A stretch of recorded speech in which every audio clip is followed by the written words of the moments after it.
Now, sometimes you get a little wrinkle. I don't know if you can see that. See how there's a little wrinkle? That's a pitfall. The bigger the mold, the more likely you are to get a little wrinkle. This is what I was talking about. When the gelatin dries, it shrinks, and this just happened to pull away from the mold a little bit. If I had made it maybe a little bit, it was a little thin. If I made it a little bit thicker, it might not have done that. But as it is, we're going to be putting glitter on it, and it's going to hide this wrinkle anyway. Okay. You get the bigger shoes tend to get, because it's a bigger surface area, it'll get more of a wrinkle. But again, you're able to hide it. You really can't see. I do have a wrinkle in this one somewhere.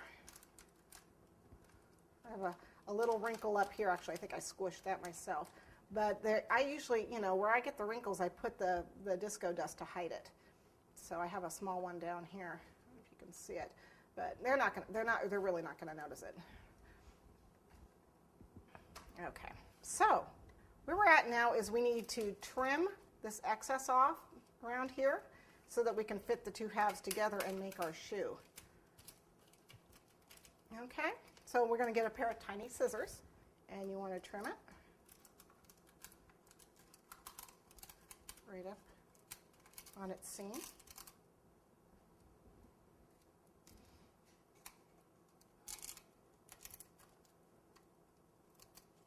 Now I'll tell you, I have done a shoe mold where it's, one piece, where you fit the two halves together, and you still can see the seam where the two halves fit together, because gelatin, boy, it shows every little nuance of a mold.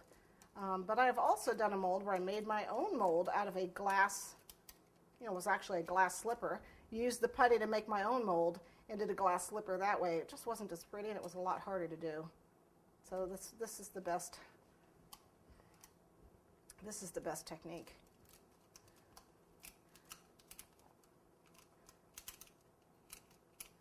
Okay, so we're going to cut this out.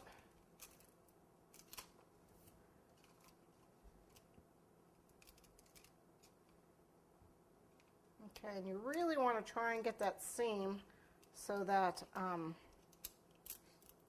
it's not sticking out when you put the two halves together. Kind of like when you have chocolate and you're, making that seam nice and smooth. Okay.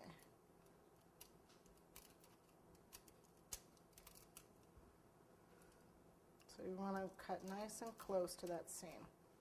Nice and close.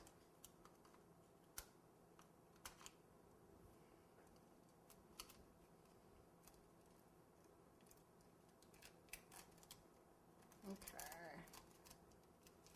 Oops. I'll turn it over. I need to, it's clear, it's hard to see. There we go.